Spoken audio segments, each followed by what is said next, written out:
नमस्कार दोस्तों, स्वागत है आपका पहाड़ी प्रिज्म के इस विशेष पॉडकास्ट में जहां हम आपके लिए लेके आते हैं पहाड़ी कला, संस्कृति और उन लोगों की पहचान जिन्होंने अपनी मेहनत से एक विशेष पहचान बनाई होती है। आज हमारे साथ है पहाड़ी डांस की एक कलाकार भारती जिंटा जी। इनका सफ़र सिर्फ कला तक ही नहीं अपितु स्पिरिचुअलिटी और कल्चर में भी रहा है। भारती जी, बहुत बहुत स्वागत है आपका पहाड़ी प्रिज्म के इस मंच पर। सबसे पहले तो मैं चाहूँगा कि आप अपने बारे में कुछ बताइए और अपने फैमिली बैकग्राउंड के बारे में, अपने गाँव के बारे में कुछ बताओ। ओके। हरे कृष्णा दोस्तों, मेरा नाम भारती चिंता है। मैं रोहडू शहर के एक छोटे से गांव कंदरोड़ा की रहने वाली हूँ। मेरे पिताजी है एक फार्मर है और जो मेरी माता जी है वो एक हाउसवाइफ है। भारती जी, जैसा कि मुझे पता है कि आप एक पहाड़ी बैकग्राउंड से आते हैं, आपने बहुत से क्या कहते हैं पहाड़ी जो एल्बम होती है उसमें काम किया हुआ है। जहाँ तक मुझे ध्यान है कि शायद में भी 20-25 एल्बम में तो आपने काम किया ही होगा इस वक्त के लिए। जो सबसे पहली एल्बम थी आपकी जिसमें आपने काम किया है, उसमें आपको कैसे किसी ने अपॉइंट किया? सबसे पहले तो क्या कि मुझे जो है पहाड़ी डांस वगैरह करने का पहले से बहुत शौक था। हम्म। तो मैं पहले से ही मैं घर में बैठती थी कि डांस करना, मतलब मुझे बहुत शौक था, पहले से बहुत रुचि थी इन सब चीज़ों में।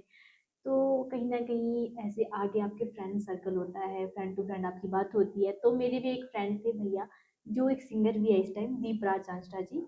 तो मेरे भैया, मैं तो ख़ैर भैया कहती हूँ उनको। तो उनके थ्रू हमारी बात हुई थी। उन्होंने मेरे कुछ वीडियोज़ देखे थे सोशल मीडिया पे, मैं इंस्टा चलाती थी। तो सबसे पहले जो मेरी शुरुआत हुई वो इंस्टा से ही हुई है। अच्छा। तो इंस्टा पे कुछ लोगों ने मुझे देखा और कुछ लोगों ने मुझे जो है इस चीज़ के लिए आगे फिर कि हमें ऑप्शन दिया मुझे कि भई आपका डांस अच्छा है तो क्या आप हमारी वीडियो में काम करोगे? तो उस टाइम तो मैं नहीं कर पाई, बट चांस की मुझे क्या हो गया कि भैया का कॉल आ गया कि जो हमारे रोहडू से छुआरा वैली से आते हैं, हमारे सिंगर जी दीवान शिवान जी सर।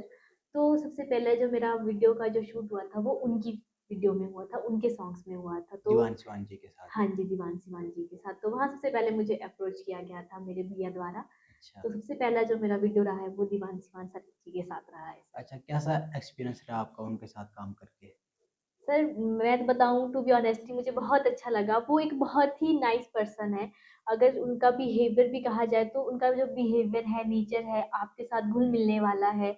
अगर आप उनके साथ काम कर रहे हो तो आपकी पूरी चीज़ें वो देखेंगे कि भई अगर आप काम कर रहे हो तो आपकी केयर भी करेंगे, हर चीज़ का पूरा-पूरा ध्यान रखेंगे। तो मुझे तो पहला जो मेरा शूट रहा, मतलब पहला सबसे पहला एक्सपीरियंस उनके साथ जो था मेरा बहुत अच्छा रहा सर। ठीक है।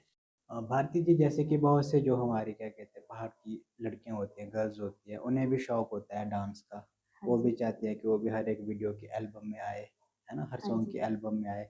उन लड़कियों के लिए आप क्या कहना चाहेंगे? पहले तो मैं आपसे ये भी जानना चाहूँगा कि आपने इतनी इतनी एल्बम में काम किया है, तो आपको किन किन मुश्किलों का सामना करना पड़ता है? देखो सबसे पहले तो ना हमें अपने घर से ही शुरुआत होती है हमारी। बिल्कुल। तो जब आप किसी भी फ़ील्ड में जाते हो, ख़ास करके जो ये आपका ये जो डांस वाला होता है ना, मैक्सिमम घर में ऐसा होता है कि पेरेंट्स आपके अलाउ नहीं करते हैं। नहीं करते हैं। बहुत मुश्किल होती है, कुछ पेरेंट्स होते हैं जो पहले से, कुछ पेरेंट्स होते हैं जो इन सब चीज़ों को जानते हैं, तो वो कर लेते हैं अलाउ। आज के ज़माने के लोग तो फिर भी कर लेते हैं। बट जो हमारे ज़माने के, जो हमारे पेरेंट्स हैं, वो उस ज़माने के जो इस चीज़ के लिए अलाउ नहीं करते थे। खिलाफ होते हैं इस चीज़ खिलाफ के। होता है इस चीज़ के। तो जब सबसे पहले मैंने जब घर में बताया था तो मुझे भी घर पे काफ़ी डाँट पड़ी थी, बहुत कुछ चीज़ें मुझे बोली गई। मैंने भी काफ़ी सुना घर पे कि नहीं करना है, वो सो पढ़ने पे लगा है, ध्यान दो, वो सो बहुत चीज़ें होती है कि पेरेंट्स बोलते हैं। पेरेंट्स सच होते हैं अपनी जगह, क्योंकि उनके माइंड में जो चीज़ें उस टाइम उस अकॉर्डिंग बैठी होती है कि भई ये बिल्कुल। चीज़ गलत होती है। बट मैं यही चीज़ बोलूँगी आज की लड़कियों को, अगर कोई इस चीज़ से इच्छुक है तो आपके सपने हैं, आपको ही पूरे करने हैं। जी। तो पेरेंट्स को तो आपको विश्वास बनाना पड़ेगा, क्योंकि अभी घर वाले इसीलिए बोलते हैं क्योंकि थोड़ा विश्वास का डर रहता है, क्योंकि इस चीज़ में बहुत चीज़ें गलत भी होती है। देखा भी जाए तो बहुत लोग गलत भी करते हैं इस चीज़ को लेके। तो सबसे पहले तो आप हमेशा अपनी जो इमेज है अपने पेरेंट्स के सामने ऐसी बनाओ कि अगर आपको कहीं जाना भी पड़े इस चीज़ को लेकर, अगर आपको शौक है, अगर आपको करना चाहते हो, तो एक बार भी आपके घर वाले आपको ये ना बोले कि भई कल के लिए कुछ हो गया तो फिर हमें मत पूछना। घर वाले बिल्कुल। ट्रस्ट के साथ आपको छोड़ सके। तो जी। बाकी शौक आपके हैं, वो तो आपको पूरे करने हैं, तो घर वालों का विश्वास बना के रखना पड़ेगा। बहुत सी एल्बम में आपने काम किया। आपने बहुत से जो सिंगर है, पहाड़ी कलाकार हैं, उनके साथ काम किया। कहीं न कहीं ऐसे आपकी इनकम भी हुई है। तो अभी प्रेजेंट में आप इनकम के सोर्स को किस रूप में देख रही है? क्या आप अभी उसी फील्ड में जाना चाह रही है या फिर आप कहीं कहीं और से भी काम कर रही है? से देखो अगर तो आपको मतलब एक अच्छी इनकम चाहिए, हम्म, तो ये चीज़ें ऐसी होती है सर, आपको जो शूट है वो हर टाइम नहीं मिलता, हर दिन नहीं मिलता, हर हफ्ते नहीं मिलता। बिल्कुल। कभी-कभी जब कोई आपको अप्रोच करे तभी मिलता है। अब खुद से तो हम नहीं बोल सकते कि हमें भी ले लो, अगर किसी का भी शूट होता है ना, अब जहाँ-जहाँ आपको अप्रोच करेंगे आप वहीं जा सकते हो। तो वो ऐसा तो है नहीं कि आपको अभी मिलेगा, कल भी मिलेगा, परसों मिलेगा। सिक्योरिटी नहीं है इसमें। सिक्योरिटी नहीं है मीन्स। बिल्कुल। तो अभी करंटली जो मेरा इनकम सोर्स है, मतलब जहाँ से मैं इनकम कर रही हूँ, जहाँ से मैं कुछ कर रही हूँ, तो वो मैं भी करंटली जॉब कर रही हूँ। अच्छा। तो वहाँ से मेरा जो भी इनकम सोर्स आ रहा है। अच्छा, अभी कहाँ-कहाँ पे कहाँ-कहाँ किस-किस फील्ड में आपने जॉब करी है? सर देखो, मैंने कोई एक फील्ड में जॉब नहीं की है। तो बिल्कुल। जो सबसे पहले तो मैंने ये शुरुआत जब मैंने इनकम शुरुआत की थी तो ये डांस से ही की थी। देन उसके बाद जब मुझे ये चीज़ लगा कि भई इसमें ऐसा तो चलो फ्यूचर होता है कुछ लोगों का, काफ़ी आगे तक लोग पहुँच जाते हैं।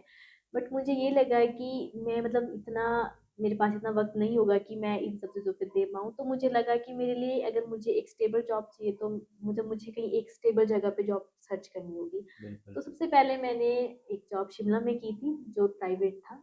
हम्म। देन उसके बाद मैंने एक तो कंपनीज़ वहाँ पे भी चेंज करी, तो 1 साल मैंने शिमला में जॉब करी है। देन उसके बाद मैं अभी रिसेंटली ही कुछ महीने पहले 5-6 महीने पहले जो है अपने रोहड़ू में शिफ्ट हुई हूँ।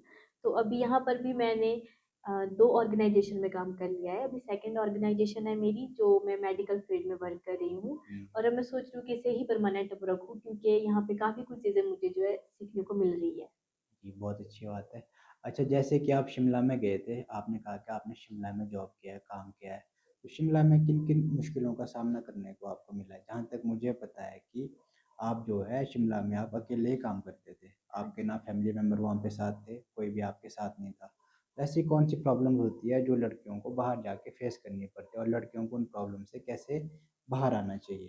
देखो, जब मैं शुरुआत के टाइम पे गई थी तब तो मैं बिल्कुल ही अकेली गई थी। बिल्कुल। तब तो मैं सच बताऊँ तो मेरे साथ कोई नहीं था। तो फर्स्ट टाइम पे तो वही चीज़ें होती है कि आपको रहने का, सहने का हर चीज़ देखनी होती है।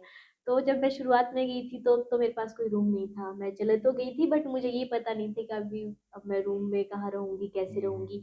हाँ, ये चीज़ था कि मेरे कुछ जिनके साथ मैं शूट करती थी उन्होंने ही मुझे जॉब में लगाया था। एक्चुअल में उनके ही बेटे जो है वहाँ पे जॉब करते थे जहाँ पे मैंने जिस फर्स्ट टाइम जॉब की थी। अच्छा। तो उनके थ्रू मेरी वहाँ पे जॉब तो लग गई थी। तो बट उस टाइम जब मैं गई थी शुरुआत में तो मेरी बुआ जी रहते थे शिमला में, तो मैंने कुछ दिन तो मैं वहीं पे रही उनके पास। पर वही होता है कि हर दिन तो हमेशा तो मैं उनके पास नहीं रह सकती, खुद के खर्चे होते हैं। तो फिर पहले तो हमें रूम ढूँढने में काफ़ी टाइम लगा, बड़ी मुश्किल से जाके मुझे जो है रूम मिला। फिर मेरे साथ एक पार्टनरशिप में एक लड़की आई मेरे साथ। कुछ उनके साथ कुछ टाइम रहे हम, अच्छा था, वो भी अच्छी थी बेचारी। फिर कुछ टाइम ठीक रहे, फिर कुछ टाइम के बाद जो मेरी सिस्टर आ गई थी शिमला, बट उस टाइम वो कुछ ही टाइम के लिए आई थी ऐसे ही घूमने। फिर उसको भी मम्मी-पापा फिर यही होता है कि अकेले पेरेंट्स नहीं छोड़ते हैं, क्योंकि हम आज से पहले कभी अकेले रहे भी नहीं थे घर से बाहर। मतलब रोड जैसी जगह में तो रहे थे गाँव से बाहर, बट शिमला जैसी जगह में कभी नहीं रहे थे। तो फिर मेरे भाई-बहन दोनों आ गए। बट रिसेंटली गॉड की, कान्हा जी की इच्छा से और कान्हा जी की दुआ से जो है मेरी सिस्टर गवर्नमेंट जॉब में लग गई। तो दीदी तो वापस आ गई थी रोडू, फिर मैं रहते, फिर मैं और मेरा भाई, तो मैं अकेले नहीं थी, मेरा भाई भी मेरे साथ था। अच्छा। बट भाई छोटा है, वो तो स्कूल पढ़ रहा है, तो हर चीज़ मुझे ही हैंडल करनी थी। कहीं न कहीं घर का राशन-पानी, घर की जो रूम का किराया वगैरह सब कुछ, तो काफ़ी चीज़ें मैंने फेस करी। कई बार ऐसा होता था कि आपको रूम रेंट पहले देना और सैलरी आपकी बाद में आती थी, और कुछ और जब मैंने फर्स्ट टाइम जॉब की थी, तो वहाँ थोड़ा सैलरी इश्यूज़ भी थे। तो उस टाइम तो मैंने काफ़ी चीज़ें फेस करी। तो बाहर जाके लोगों को लगता है कि हम शायद अच्छे से जी रहे हैं, बट जो हम फेस कर रहे हैं वो सिर्फ़ हमें पता होता है कि बाहर बिल्कुल। जाके बहुत से स्ट्रगल होते हैं। लड़कियों के लिए तो काफ़ी चीज़ें होती है कि रात को लेट नहीं आना। जो मेरी जॉब थी वो थी सुबह मॉर्निंग 9 o'clock से शाम के 7, कभी-कभार 8 भी बज जाते थे। तो सुबह के 7 बजे, शाम के 8-9 बजे नहीं, तक। सुबह के 9 बजे से सुबह के 9। सुबह के 9 बजे से शाम के 7, कभी-कभार 8 भी बज जाते थे, तब तक हुँ। आपको शिफ्ट करनी होती थी। तो शिमला सी जैसी जगह में आपको पता है शहर है, हर जगह पे गाड़ी बसें चलती रहती हैं, तो बहुत सी चीज़ें आपको फेस करनी पड़ती हैं। बट भगवान की दया से मेरे साथ कभी कुछ गलत नहीं हुआ है, और भगवान की दया से मुझे वहाँ पे कुछ ऐसे लोग मिले मेरी लाइफ के, जो मैं कह सकती हूँ गॉड गिफ्टेड जिन्हें कहते हैं। हम्म। तो मेरे साथ ऐसे रहे हैं, शायद अगर वो मतलब उनके साथ रह के कुछ कभी मुझे अपनी फैमिली भी मतलब फैमिली की भी ज़्यादा कमी महसूस नहीं हुई है। मतलब ये ऐसे तो नहीं बोल सकते कि फैमिली की जगह उन्होंने ली, बट फैमिली की कभी कमी महसूस नहीं होने दी। भारती जी, आपने अभी एक बहुत बेहद ही खूबसूरत शब्दों का यूज़ किया, गॉड गिफ्टेड पीपल। हाँ जी। तो कौन थे वो आपकी ज़िंदगी के गॉड गिफ्टेड पीपल? मेरी लाइफ के जो गॉड गिफ्टेड पीपल है वो है मेरे गॉड ब्रदर। अच्छा। वो गॉड गिफ्टेड है और मेरे गॉड ब्रदर है। वो बेसिकली कांगड़ा से बिलोंग करता है, बट वो शिमला में जॉब करता है, गवर्नमेंट जॉब करता है। उसके बाद उनके साथ जो मेरा बॉन्ड बना, जो रिलेशन बना, आज तक किसी के साथ ऐसा रिलेशन नहीं बना। वो मेरे सगे ना होते हुए भी मेरे लिए बहुत सगे हैं मेरे। मतलब ऐसा लगता है कि मेरे माँ बाप की बदले अगर मुझे वहाँ पे कोई और मिला तो वो मेरे भैया थे। वाह, क्या बात है! भारती जी, आप बार-बार बोल रहे हैं कान्हा जी, श्री कृष्ण जी, कान्हा जी, कान्हा जी। जी। लगता है कि आपको कान्हा जी काफ़ी प्रिय हैं। जी, मैं कान्हा जी की मतलब मैं ऐसा नहीं बोलती कि मैंने कान्हा जी को चुना है, कान्हा जी ने मुझे चुना है, मुझे ये लगता अच्छा, है। ये कनेक्शन हुआ कैसे आपका कान्हा जी के साथ? देखो, जो भगवान के साथ जो हमारा कनेक्शन होता है ना, वो कोई ऐसे नहीं होता है कि हम करके करते हैं, वो रैंडमली हुँ। हो जाता है। पहले मतलब हाँ, हम बचपन में जब होते थे, हम भगवान को मानते थे, पूजते थे, अलग बात है। बट कनेक्शन क्या है, धीरे-धीरे एक चीज़ होती है कि आपकी लाइफ में कुछ स्ट्रगल मतलब कुछ चीज़ें ऐसी होती है ना, आपको अकेला-अकेला फ़ील होता है। हुँ। जब मेरी लाइफ में मैंने खुद को अकेला पाया, तब मैंने अपने कान्हा जी के अलावा किसी और को अपने साथ नहीं पाया। तो मेरा कनेक्शन वहीं से शुरू हुआ धीरे-धीरे, जो मेरे मन में बस इच्छा जागी कि मुझे कान्हा जी की सेवा करनी है। मुझे उनकी सेवा करनी है, उनको पालना है, उनका कहते हैं ना पूरी सेवा जिसे कहते हैं। हुँ। बस मुझे उनकी निस्वार्थ होकर सेवा करनी है। मेरे मन में बस ये चीज़ आई। फिर क्या मेरे घर प्रभु जी आ गए, फिर मैंने उनकी सेवा की। उसके बाद अब मेरे मतलब मुझे ऐसा लगता है मेरी लाइफ में कोई भी सिचुएशन हो, अच्छी-बुरी हो, जो भी करना है वो उन पे। अगर मेरे साथ आज अच्छा भी हो रहा है तो वो उनकी मर्ज़ी है, बुरा भी हो रहा है तो वो उनकी मर्ज़ी है। अच्छा, मैंने सुना है कि जैसे आप बाल गोपाल को, कान्हा जी को घर पे ला देते हैं, तो इनको जो है आपको एक छोटे बच्चे की तरह रखना पड़ता है, छोटे बच्चे की तरह केयर करनी पड़ती है। जी। अच्छा, क्या-क्या होता है? किस-किस तरीके से आप उनको वहाँ पे चीज़ें मैनेज करते हैं? देखो, भगवान के साथ जो लगाव होता है वो अलग होता है, पर उनकी जो सेवा करने का भी एक तरीका होता है, वो सबका अलग-अलग होता है। कोई मतलब किसी की सेवा करने का तरीका अलग होता है, किसी का तरीका अलग होता है। पर जो मेरा तरीका है, मैं कभी मतलब उन्हें कभी घर में अकेला छोड़ के नहीं जाती रात के लिए। दिन को तो चलो फिर भी हो जाता है, कभी-कभार जाना पड़ता है, ड्यूटी जाना पड़ता है, तो दिन को हर जगह अपने साथ तो मैं नहीं ले सकती। हुँ। पर रात के लिए कभी मैं उन्हें अकेला छोड़ के नहीं जाती। उनको खाना खिलाने से पहले कभी मैं खुद खाना नहीं खाती। उनको एक ऐसे जैसे हम एक अपने बच्चे को सँभालते हैं ना, जैसे छोटा बच्चा हुँ, होता है, हुँ, उसको हुँ, हुँ। टाइम टू टाइम खाना देना, टाइम टू टाइम उसको सुलाना, ये सब चीज़ें करती हूँ। तो मैंने कभी भगवान जी को, कान्हा जी को अपने भगवान के रूप में नहीं देखा। मैंने हमेशा भी उन्हें अपने एक छोटे भाई के रूप में देखा, बिकॉज़ मैं उनको राखी बाँधती हूँ। मैंने उनको रक्षाबंधन के टाइम पे राखी भी बाँधी थी। तो मैं उन्हें अपना भाई समझकर उनकी सेवा करती हूँ, और सेवा जब मैं करती हूँ, कभी मैंने उनसे ये नहीं चाहा कि मुझे मैं अगर आपको आपकी सेवा कर रही हूँ तो आप मुझे कुछ रिटर्न श्रेय में दो, दो। हाँ, कुछ तो। कभी रिटर्न में नहीं माँगा, बस यही कि सुख रहे घर में और सब खुश रहे। अच्छा, क्या आपको कभी ऐसा लगा है कि कान्हा जी है वो सो नहीं रहे हैं, देखो, या कुछ मस्ती हो रही है, होता है कुछ वाइब्स आ जाती है? आ जाती है जब आप इनकी सेवा करते हो ना निस्वार्थ, तो आपको लोग तो बोलेंगे कि पागल है, क्या कर रही है, हुँ। बट वो अंदर का भाव होता है, वो आपको पता होता है। कान्हा जी का अगर अगर कोई भोग उनको पसंद नहीं लगा ना, अच्छा नहीं लगा, तो हुँ। आपको लग जाएगा पता। अगर अगर आपके खाने में नमक आज तेज़ पड़ गया या कम पड़ गया, हुँ, तो हुँ। ये मानो कि कान्हा जी का आज खाने का मन था। उनको हाँ। आज तेज़ खाने का मन था, और अगर नहीं हुआ तो उन्हें आज कम खाने का मन था। तो यही होता है कि ये भाव होते हैं, ये खुद से आ जाते हैं। इन्हें हम एक्सप्लेन भी नहीं कर पाते कि कैसे भाव होते बिल्कुल, हैं। बिल्कुल। क्योंकि भगवान वाले जो भाव होते हैं ना, ये हम एक्सप्लेन नहीं कर पाते। वो समझ पाता है जो इस चीज़ को फ़ील करता है। जी, ये फ़ील करने वाली चीज़ है, ये एक्सप्लेन करने वाली चीज़ नहीं है। जी। आपने बात की अभी कान्हा जी के खाने की। अच्छा, मैं बात करूँगा कान्हा जी के सोने की। कभी ओके, आपको ऐसा आभास हुआ है कि कान्हा जी सो नहीं रहे हैं? जी। तो होता है ऐसा अक्सर। आप जब कान्हा जी को ऐसे सुलाओ ना, कभी-कभार दिल में मतलब मैं सच बताऊँ तो कभी-कभार मैं सोच में थक जाती हूँ, तो हुँ। मैं ज़्यादा अच्छे से नहीं मतलब उनको लोरी वगैरह सुना के नहीं सुला पाती हूँ। फिर मेरे मन में बस एक ही आता है शायद अभी कान्हा जी वक़्त लेंगे सोने में। पर और तब तक मुझे खुद को नींद नहीं आती जब तक वो नहीं सो जाते। अच्छा। तो मैक्सिमम टाइम मैं कोशिश करती हूँ कि मैं उन्हें लोरी सुना के सुलाऊँ ताकि वो सो सके। अच्छा, तो आप लोरी सुनाते हैं उनको। जी, हाँ जी। यहाँ पे सुना देंगे प्लीज़ चंद लाइनें। ओके।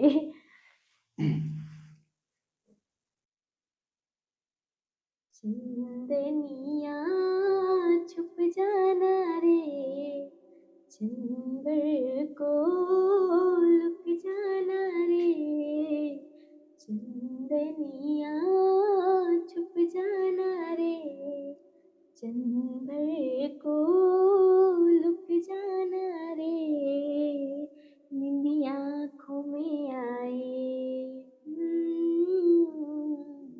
लड्डू जी मेरे सो जाए, निंदिया आँखों में आए, कान्हा जी मेरे सो जाए, लेके गोद में झुलाऊं, गाऊं रात भर सुनाऊं मैं लोरी लोरी, मैं लोरी लोरी लोरी लोरी लोरी लोरी। बहुत-बहुत धन्यवाद। अच्छा, भारती जी राधा जी के प्रति आपकी कैसी श्रद्धा है?